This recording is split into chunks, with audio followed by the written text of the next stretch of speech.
Good afternoon, my dear students and friends. Myself, Dr. Ravikant Pathak, and I'm going to start your video lecture class. In the last video lecture, we have discussed about the types of the kidney on the basis of embryonic development. And today, I will talk new topic of this chapter, and the name of topic is the ornithine cycle or urea cycle or Krebs-Henschel cycle. So today we will talk about this. So here, this is the name of chapter, and we will see physiology of excretion, because urea cycle is the head subheading, but basically topic name is the physiology of excretion. So physiology of excretion, you will see. So these have the two processes. They have the two processes. First is called the chemical processes, and another is the mechanical processes. Physiology of excretion means that the urine remove. So there is the two processes. First is the chemical process, another is the mechanical process. Chemical process means, you can say, the formation of urea, and urea forms through the urea cycle. So urea forms through the urea cycle. Okay, so this have given. And another is the mechanical process. Mechanical process means formation of urine, because urea is the only one component and urine is the mixture of the substances, means they are the solution of the substances. You can say urea, glucose, and other substances only formed. So this is the physiology of excretion. So we will discuss firstly about the chemical process, which is known as the urea formation. And in the chemical process, that is the formation of urea, and urea formation takes place through the urea cycle or Krebs-Henschel cycle, or simply you can say this is also known as the ornithine cycle. So you know very well how the formation of urea takes place. If you are eating the much components in the protein diet or carbohydrate or fat, so after the protein digestion, and protein digestion only takes place in the stomach. We have to see in the digestion chapter. So protein digestion takes place in the stomach, different enzymes, and these different enzymes play important role of the protein digestion. So here this is the protein, it is your food component, and protein digestion takes place alimentary canal. So alimentary canal different, they have the name like mouth, pharynx, esophagus, then stomach, duodenum, intestine, rectum, anus, like that.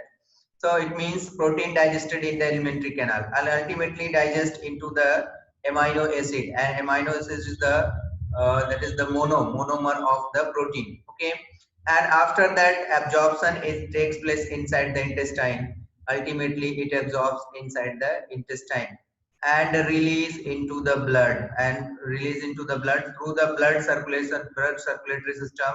It will reach. So they form the amino acids. So some useful amino acids, they can assimilate in the cells. Those amino acids which is the needed, which is useful, not harmful to the cells, so they directly assimilate inside the cells. So it directly enters inside the cells.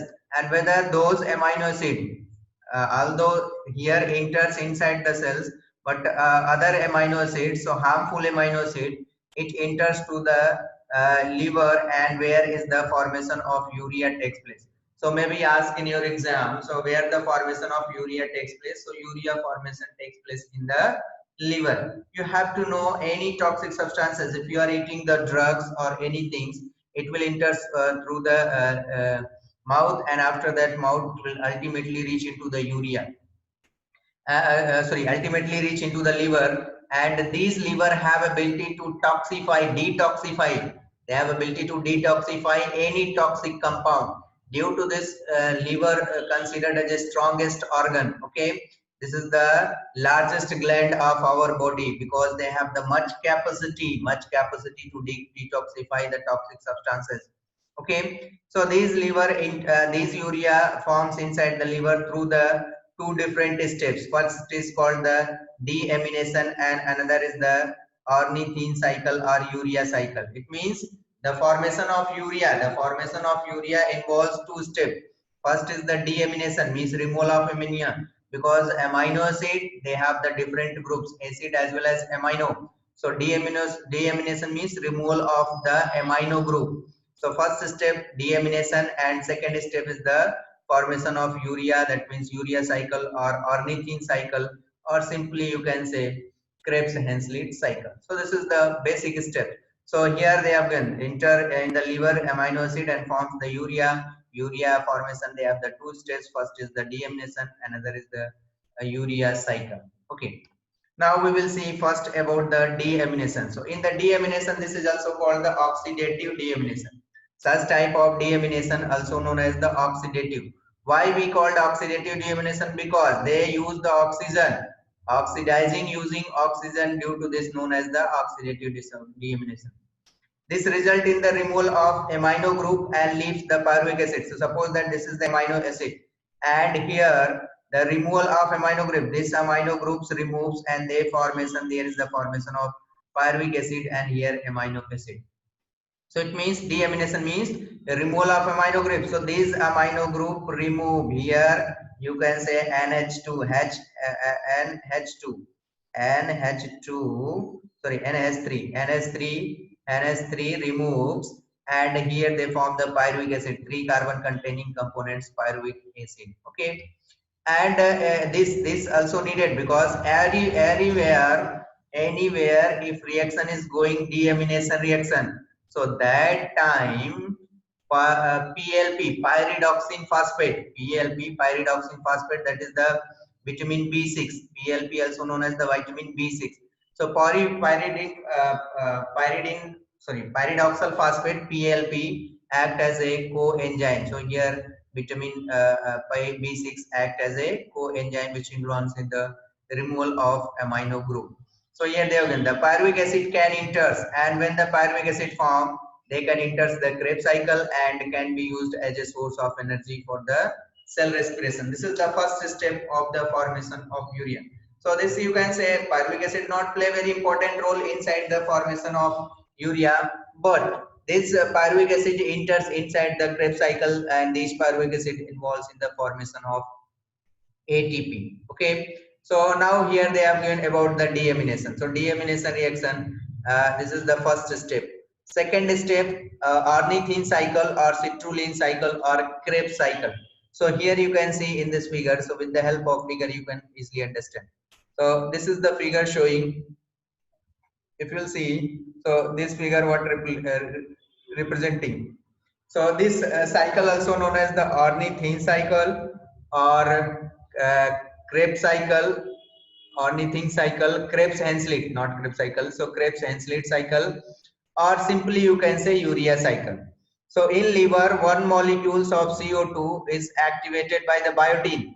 If you see here, in case of the second name reaction, second reaction, ornithine or urea cycle, there is the vitamin B7 play important role. If you see, so vitamin B7, biotin, so vitamin B7. So here they go. The liver, in the liver, one molecules of CO2. So one molecules of the CO2 and one molecules of CO2 activated by the biotin and combines with the two molecules of NH3. You know very well. So during the amination reaction, there is the formation of NH3 molecules takes place. These NH3 molecules utilize for the Krebs-Henschel cycle or ornithine cycle. So now these one molecules of CO2 as well as two molecules of NH3 in the presence of one enzyme which is known as the carbomoyal phosphate synthatase. I am saying here synthatase. Synthatase means there is the pyrophosphate means 2 ATP to form. So here 2 ATP to form. So synthatase, if you will see the difference between synthase and synthatase. So synthatase needed the ATP and synthase involves in the formation of ATP. So here carbomoyal phosphate synthatase, they require the 2 ATP molecules and ultimately form the carbomoyal phosphate and one molecules of water release. If you're not understanding, so you can see the reaction, and then this is the HCO3 forms from the CO2 plus H2O, they form the HCO3, and here NH4 means 2 NH3, they form the NH4, and ultimately they form the one substance which is known as the carbomoyal phosphate.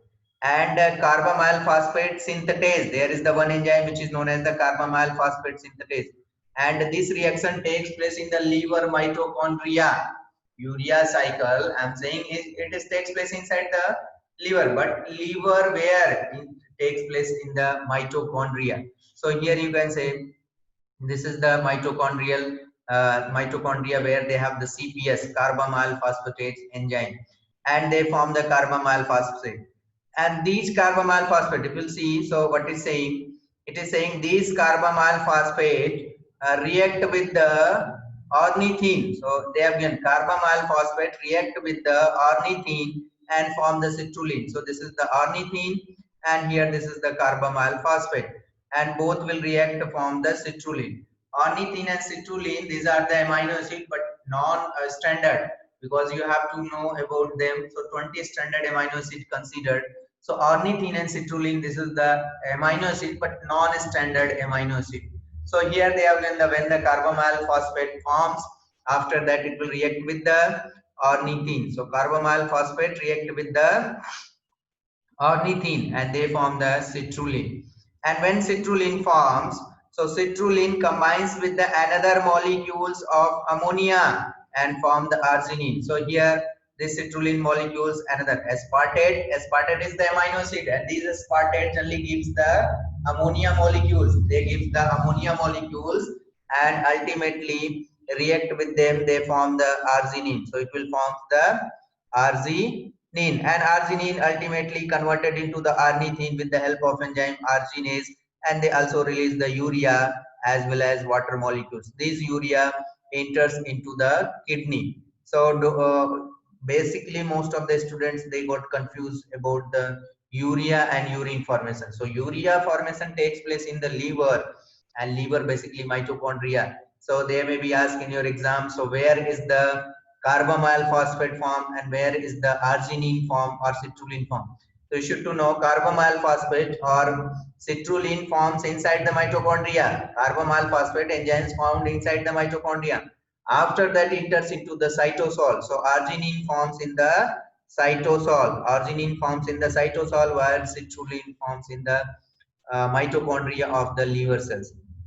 Now, when arginine forms with the help of enzyme arginase, they convert it into the urea as well as ornithine forms, and this ornithine further enters into the next cycle for the urea synthesis. So now here you can say about detail, and you can easily understand. So they have given firstly ammonia that is the waste nitrogen molecules, and here CO2 molecules. Both will react, and there is enzyme name is the carbomoyl phosphate synthesis, and this is only found in the mitochondria. So they have given this is the mitochondrial of the liver cells, this reaction found in the mitochondria. After that there is the cytosol, and this carbomoyl phosphate, in the presence of carbomoyl phosphate, and they react with the one substance also which is known as the ornithine. So ornithine and carbomoyl phosphate, they forms the citrulline, and this citrulline, there is also another amino acid will come, and these citrulline react with the another amino acid, they form the arginosuccinate and finally form the arginine. Okay, and these arginine further get converted into the ornithine, and when it will converted into the ornithine, so that time they release the urea. There is need of the water, so they water react with form the urea, and urea enters into the kidney for the formation of urine. So this enters into the kidney for the formation of urine. So now which I have given, this is the detail of the urea cycle. And if you see, so arginine is broken into urea and ornithine in the presence of arginase and water. So this is the enzyme. If you see, so there is the enzyme arginase, and water also needed. So arginase and water also needed for the breaking down of arginine into the urea as well as ornithine. So this is the basic steps of the urea cycle. And ultimately liver cells thus continues to remove ammonia and some CO2 from the blood and release urea into the blood. So that means they forms anything forms uh, inside the blood, so that liver cells, means you can say liver cells continue removes ammonia forms inside the body because amino acid is formed. So amino acid deamination takes place, ammonia forms, ammonia react with the CO2, they form the urea, and urea enters into the blood, and this blood further into the further enters into the kidney for the mechanical filtration. There is the two processes, chemical processes and mechanical processes. Chemical processes, this is the chemical processes, and mechanical process means urine formation. Mechanical process, that means urine formation. Chemical process, urea formation. Mechanical process, urine formation. So here when this urea present in the blood, so it will reach into the kidney, and there is the different steps. We will see glomerular filtration, tubular secretion, reabsorption, different steps formation of the urine we will see later. So now here they have been. So liver cells continuously remove ammonia and some CO2 from the blood and release into the blood. And kidney continuously remove the urea from the blood to excrete in the form of urine. And we have to know the urine reach into the collecting ducts, after that pass into the urinary bladder, urethra, through the urethra, get outside the body. So it means in this way, urea cycle play important role is the chemical process of the urine formation. So we have to discuss already, there is the two process of the formation of urine, chemical as well as mechanical. So we have to finish about the chemical process, and in the next video lecture we will talk about the mechanical process, that is the urine formation. So thank you for watching. Please everyone share, subscribe my channel and hit the bell icon for future video notifications. So thank you again.